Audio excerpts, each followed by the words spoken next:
everyone, here is Lucy from Your Space, and today I would like to talk a little bit more about decluttering. The topic I chose to talk about today is something that I do keep encountering with my clients, so I thought maybe it's going to be helpful for you. And it is the decision whether to sell or to donate the item you choose to remove from your life. So I have a kind of a very simple way how to determine that, but it seems like it's being a problem for other people. They always ask me, like, I want to sell this, like, shall I sell this, like, do you think it's worth selling it, and stuff like that. So of course it's again not black and white. It always depends on your context and on your situation, but I'm just going to give you a simple example, and then you can transfer it onto your own life. So let's say you want to sell a pair of shoes that's unworn. You know you didn't fit in it or something, so it's been sitting in your home for a very long time. Perhaps you felt guilty or discouraged because it's been there for way too long and you haven't done anything with it, but you paid this money for it, so you'd like to sell it, maybe for 20 euros. And once you decide that you're going to sell this thing, you have to actually create a whole to-do list of steps for the item to actually leave your house and for the money to be given to you. So you need to take a photo, you need to post it on Marktplaats or wherever you're selling your items. Then you need to wait for the responses, deal with the emails, deal with the people, and deal with the money, arrange time for the handover. So once you actually realize that this is all the things that you need to do, this is all the time you need to put into it, then you have to ask yourself, is that thing going to be worth my time? And you can say, like, okay, I'm gonna put like 1 hour of, or maybe I'm going to put 20 minutes of an actual time into it, and I'm going to have this 20 euros from it, and it's great. But you need to realize that it's not only the actual time that you put into it, but it's the mental space and the focus where you need to hold that thing in your mind.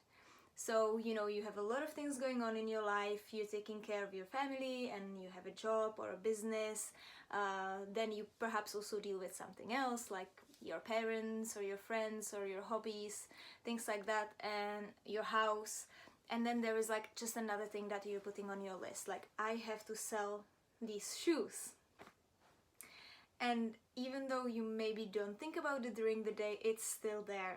It's still on your to-do list until it's completely gone and you have dealt with that situation. It's still going to occupy your mental space. So not only asking whether your time is worth the financial value you're getting for the item that you're selling, but you also need to ask yourself whether the mental focus that you sacrifice for selling that item is still worth it.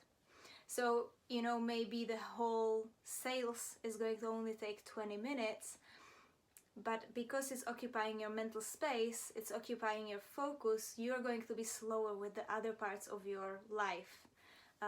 Because that's just how it works, right? It always takes us to refocus. And if that shoebox is going to stand next to your door, actually every time that you're in that room and you glimpse that shoebox, it's going to go immediately on your head, like, okay, I have to do this, now I need to arrange this pickup and stuff like that.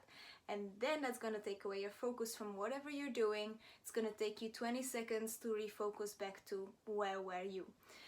So that's a kind of a simple measurement. So ask yourself, how much are you gonna get for that item? Like, what is the real price? And don't be surprised if it's usually a little bit less than you were hoping.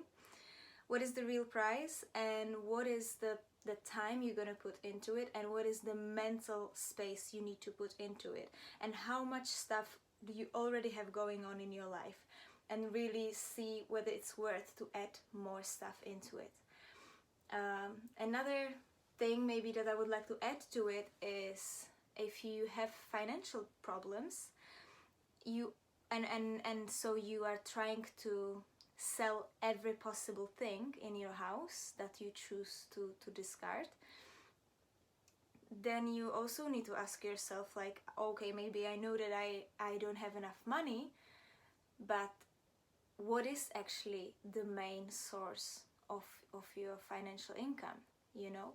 And then let's say, how much money could you really earn if you focus 100% of your time and energy into this project that is your work or your source of income? Or how much money would you make if you put only 50% of your energy and focus onto this project, and 50% of time and focus onto selling whatever you have in your house? And you know, maybe you would be surprised by how if you really focus on one thing and you are very diligent with it, it's gonna go much better and much easier. So I've had some people who were keeping a lot of stuff in their house as a kind of a financial backup or financial security, but they didn't realize that because they are keeping that at the back of their mind all the time, they're also preparing themselves with their business or with their projects that are supposed to be making them money. They're not putting 100% into it because they have this whole plan B that they still need to kind of hold in their mind and in their focus. So that's just something to think about if you are also in that situation.